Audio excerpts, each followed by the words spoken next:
오늘 우리에게 주시는 하나님 말씀은 사무엘하 6장 12절에서 23절까지의 말씀입니다. 어떤 사람이 다윗 왕에게 아뢰어 이르되 여호와께서 하나님의 궤로 말미암아 오벳에돔의 집과 그의 모든 소유에 복을 주셨다 한지라. 다윗이 가서 하나님의 궤를 기쁨으로 메고 오벳에돔의 집에서 다윗 성으로 올라갈세.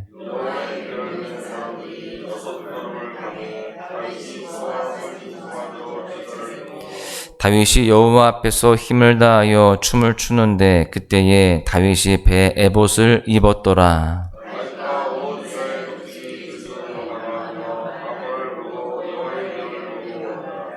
여호와의 궤가 다윗성으로 들어올 때에 사울의 딸 미갈이 창으로 내다보다가 다윗 왕이 여호와 앞에서 뛰놀며 춤추는 것을 보고 심중에 그를 업신여기니라.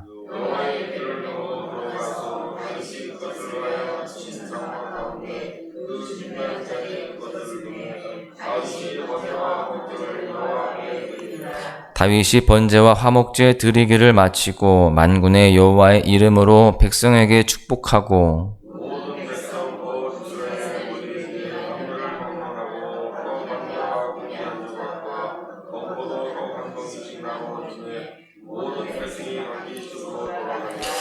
다윗이 자기의 가족에게 축복하러 돌아오매 사울의 딸 미갈이 나와서 다윗을 맞으며 이르되 이스라엘 왕이 오늘 어떻게 영화로우신지 방탕한 자가 염치 없이 자기의 몸을 드러내는 것처럼 오늘 그의 신복의 계집종의 눈앞에서 몸을 드러내셨도다 하니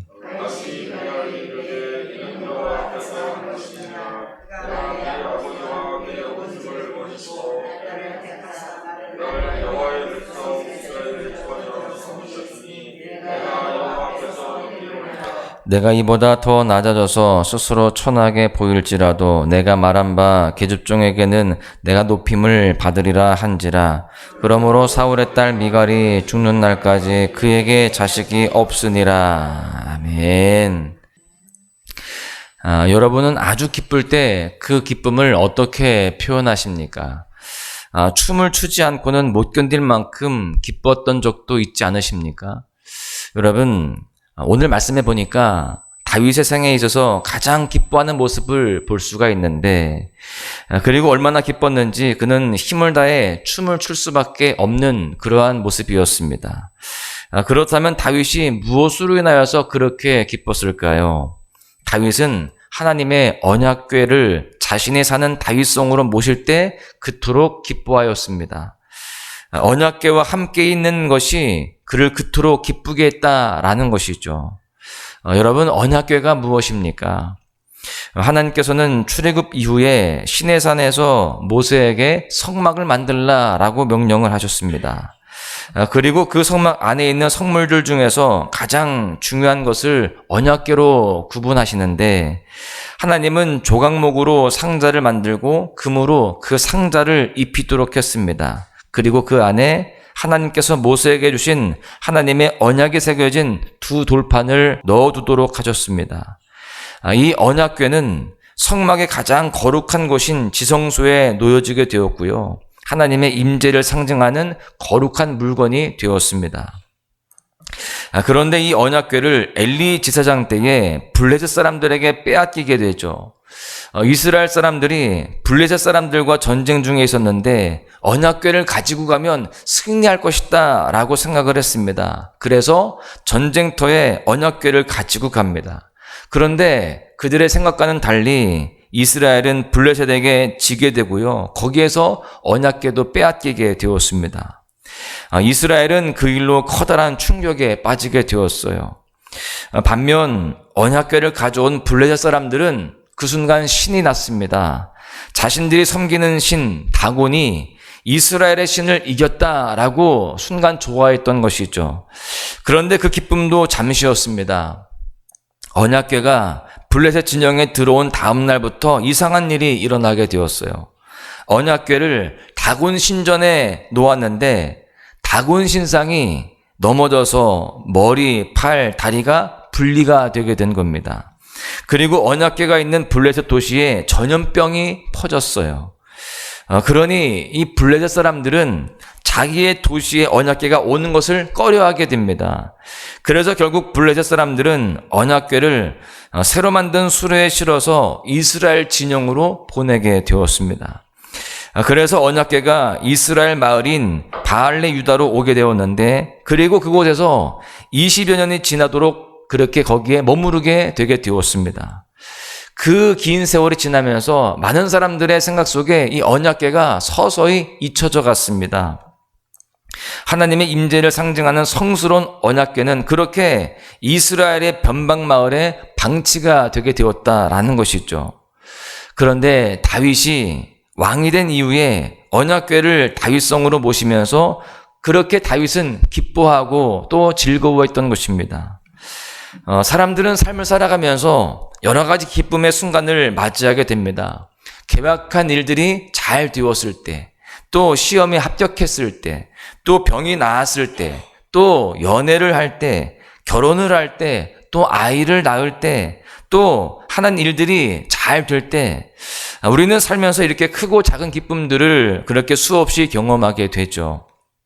그런데 이런 기쁨들 외에 우리 하나님을 믿는 사람들만이 누릴 수 있는 가장 큰 기쁨이 있는데, 바로 하나님으로 인한 기쁨인 줄로 믿습니다. 그 기쁨을 오늘 본문의 다윗을 통해서 볼 수가 있는데요. 이 시간 다윗이 누렸던 하나님으로 인한 기쁨을 살펴보면서 다윗이 기뻐했던 것은 무엇이었는지, 우리도 그 기쁨을 누리며 살고 있는지 돌아보면서 은혜를 나누고자 합니다. 먼저 오늘 말씀을 통해 깨달을 수 있는 다윗의 모습은, 다윗은 하나님이 자신의 삶 속에 오시는 것을 최고의 영광이요 또 기쁨으로 여긴 사람이었다라고 하는 것입니다. 다윗이 언약궤를 옮기기 전에 사람들은 언약궤에 그렇게 관심을 갖지 않았습니다. 서서히 그들의 생각 속에 잊혀져 갔을 뿐입니다. 그런데 다윗은 달랐어요. 다윗은 하나님이 임재를 상징하는 언약궤를 모심으로 하나님이 자신의 삶 속에 오시기를 소망했고 또 그것을 기뻐했습니다. 사실 다윗이 언약궤를 다윗성으로 모시는 것은 쉬운 일이 아니었습니다. 실제 우리가 이미 살펴보았듯이 첫 번째 언약궤를 옮길 때 실패를 하게 되죠. 그리고 두 번째 시도 만에 언약궤를 모실 수가 있었는데요. 다윗은 제사장들을 모아서 언약궤를 어깨에 메고 옮기도록 했습니다. 율법대로 이제 하게 된 거죠. 그리고 궤를 메고 출발할 때에 다윗은 언약궤 앞에서 소와 송아지로 제사를 드렸습니다. 그런데 본문 15절에 보니까 이렇게 하나님의 궤를 다윗성으로 모셔올 때에 다윗만 기뻐한 것이 아니었습니다. 보니까 이스라엘 사람들도 즐거이 환호하며 나팔을 불고 여호와의 궤를 환영했다라고 되어 있습니다. 그런데 그 중에서도 단연 다윗이 가장 기뻐했던 것입니다. 다윗이 여호와 앞에서 춤을 춥니다. 그런데 이 춤에 특징이 있어요. 어떤 춤을 추었을까 우리가 상상을 해볼 수가 있습니다. 디스코를 췄는지 브레이크 댄스를 췄는지 잘 알 수 없습니다. 또 잘 췄는지 또 막춤이었는지도 알 수 없어요. 그런데 성경에 그가 힘을 다해 춤을 추었다라고 했습니다. 자신의 옷이 흘러내리는데도 그것을 인지하지 못할 만큼 정말 집중해서 기쁨으로 춤을 추었다라는 겁니다. 다윗에게는 하나님을 모신다는 것이 그토록 힘써 반겨야 할 기쁜 일이었다라는 것인데, 여러분 사실 다윗은 지금까지 어려운 인생 속에서 하나님이 늘 함께 하셨고 또 도와주셨던 그 하나님을 정말 찬양할 수밖에 없었습니다. 그리고 앞으로도 인도해 주시고 또 하나님께서 복을 주실 것에 대해서 믿었기 때문에 그 하나님을 모시는 것을 기뻐하지 않을 수가 없었던 것입니다. 여러분, 그리고 그 기쁨이 힘이 되어서 춤을 추게 되었고요. 그것이 곧 하나님께 드리는 예배가 되었던 것입니다. 여러분, 우리도 다윗처럼 그 누구보다 하나님의 임재를 기뻐해야 할 줄로 믿습니다. 주님을 모시고 주님과 함께하는 것을 최고의 기쁨으로 여기고 또 그렇게 주님 앞에 예배하는 삶, 또 그렇게 주님으로 말미암아 힘을 얻는 삶이 되어야 할 줄로 믿습니다. 그런데요, 가만히 보니까 이 다윗이 누린 기쁨을 모든 사람이 누렸던 것은 아니었습니다. 우리가 지금까지 살펴본 바와 같이 다윗은 너무나 기뻐했어요. 그렇게 기쁜 마음으로 하나님께 제사를 드리고 백성들에게 음식을 나누어 주고 그들을 각자 집으로 돌려보냅니다. 그렇게 주님을 모신 기쁨은 하나님께 대한 예배가 되고 다른 사람들에게는 축복이 되게 되는 겁니다. 그리고 이제 다윗은 자신의 가족을 축복하기 위해서 집으로 돌아갑니다. 그저 집으로 돌아갈 때 쉬러 들어가는 게 아니라 그 가족을 축복하기 위해서 돌아가는 거예요. 우리가 주님 앞에 예배를 드리고 이렇게 예배하고 기도하고 집으로 돌아갈 때에 그냥 쉬러만 가는 것이 아니라 다시금 내가 축복의 통로로서 가정을 축복하고 또 자녀들에게 그 은혜를 흘려보내기 위해서 돌아가는 것인 줄로 믿습니다. 그렇게 그는 집으로 돌아가서 사랑하는 아내 앞에 서게 되었습니다. 그런데 기쁨에 찬 다윗을 본 그 아내 미갈은 정말 황당한 말을 하게 되죠. 20절에 보십시오. 다윗이 자기의 가족에게 축복하러 돌아오매 사울의 딸 미갈이 나와서 다윗을 맞으며 이르되 이스라엘 왕이 오늘 어떻게 영화로우신지 방탕한 자가 염치 없이 자기의 몸을 드러내는 것처럼 오늘 그의 신복의 계집종의 눈앞에서 몸을 드러내셨도다 하니 미갈은 다윗이 하나님의 언약궤 앞에서 힘써 춤을 추는 모습을 창밖으로 보고 있었습니다. 그리고 그 모습을 보면서 왕으로서 채통 없이 계집종들 앞에서 경망스럽게 행동했다라고 하면서 다윗을 업신여깁니다. 미갈은 언약궤를 모시는 현장에 같이 있었지만 그녀는 그 기쁨을 누리지 못했습니다. 왜냐하면 그녀는 자신의 아버지 사울 왕과 같이 하나님을 왕으로 모시기보다는요, 자신이 왕이 되는 삶을 살고 있었기 때문입니다. 그래서 하나님이 아닌 사람들의 눈만을 의식하며 사람들 앞에서 높아지기를 원했던 것입니다. 그러다 보니 하나님을 높일 수 없었고 그 주님을 기뻐할 수가 없었던 것이죠. 다윗은 그런 미갈을 향해서 이렇게 말합니다. 21절에 보니까 이는 여호와 앞에서 한 것이니라, 하나님 앞에서 한 것이라는 거예요. 다른 사람들 상관없다는 것입니다. 그리고 22절에 보니까 내가 이보다 더 낮아져서 스스로 천하게 보일지라도 내가 말한 바 계집종에게는 내가 높임을 받으리라. 다윗은 하나님을 기뻐하며 춤출 때에 자신의 백성이 자신을 어떻게 생각할지, 자신의 아내 미갈이 어떻게 생각할지 신경 쓰지 않았습니다. 오직 하나님께만 집중을 하였습니다. 하나님 앞에서 왕이라는 보좌도 큰 의미가 없었습니다. 하나님을 높이고 기뻐하는 일이라면 그는 사람들에게 더 업신여김을 당해도 상관이 없다라고 그렇게 말을 합니다. 하나님을 예배하는 것이 가장 기뻤고 또 그것이 최우선이었다라는 것이죠. 하나님께서는 하나님 앞에서 왕의 채통까지 버리고 힘껏 춤을 춘 다윗을 기뻐하셨습니다. 그런데 다윗 왕의 행동을 책망하면서 하나님을 기뻐한 일을 업신여긴 미갈을 하나님은 기뻐하지 않으시죠. 그래서 하나님은 미갈을 평생 아이를 갖지 못하도록 하십니다. 그 당시 아이를 낳지 못하는 여인은요, 누구보다 사람들에게 업신여김을 당하였습니다. 다윗을 업신여겼던 미갈은 높여진 것이 아니라 스스로 높아지는 인생, 스스로 왕이 되는 인생을 살고 싶었지만 오히려 더욱 낮아졌고 업신여김을 당하게 되었습니다. 그렇게 미갈은 복을 받을 자리에서 저주를 받는 어리석은 여인이 되게 되었습니다. 그런데 다윗을 보십시오. 다윗은 그렇게 업신여김을 당하는 그런 모습처럼 보였지만 결국 하나님께서 그를 가장 존귀하게 세우시고 그의 인생을 복되게 하셨음을 우리는 알 수 있습니다. 그래서 우리는 주님 앞에 춤추며 기뻐하며 예배하는 삶을 살아가야 할 줄로 믿습니다. 그럴 때 우리의 삶에 하나님이 은혜를 베풀어 주셔서 더 존귀하게 되어지고 주님을 기쁘시게 하는 인생으로 더 쓰임받게 될 줄로 믿습니다. 말씀을 정리하겠는데요.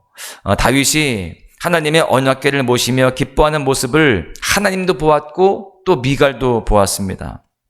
하나님은 하나님의 임재와 왕되심을 기뻐하는 다윗, 하나님 앞에서 온 힘을 다해 춤을 추는 다윗을 기쁘게 받으셨고 그를 더욱더 높이 세우셨습니다.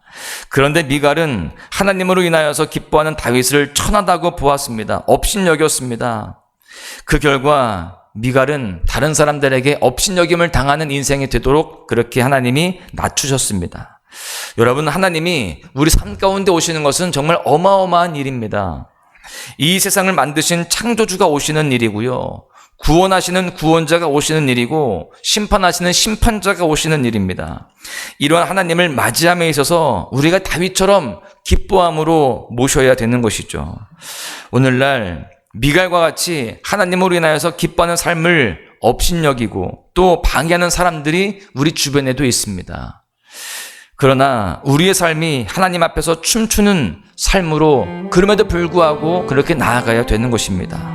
우리의 예배와 우리의 삶을 통하여서 하나님을 온전히 그렇게 높일 뿐만이 아니라 또 다른 사람들에게도 그 기쁨을 나눌 수 있는 모습으로 살아가야 할 줄로 믿습니다.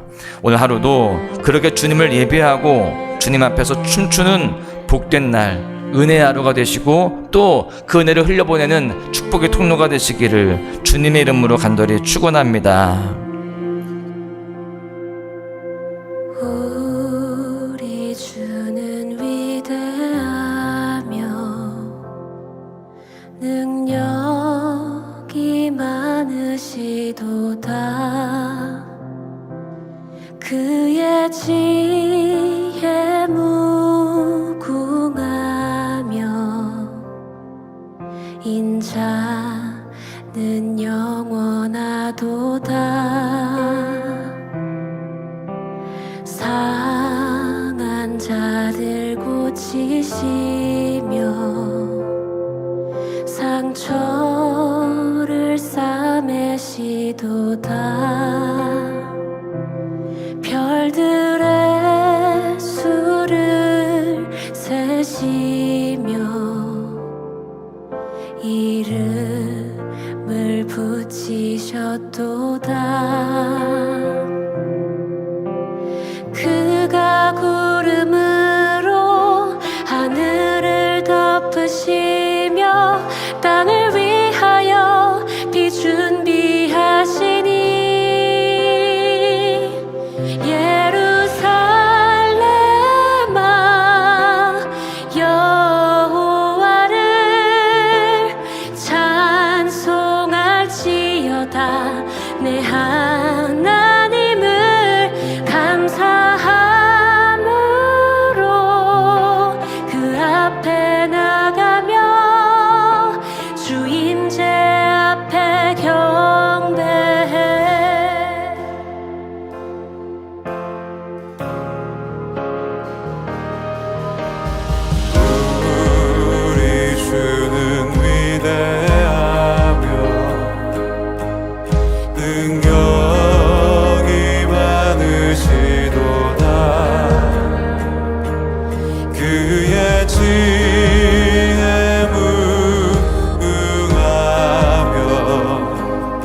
하늘을 덮으시며 땅을 위하여 비 준비하시니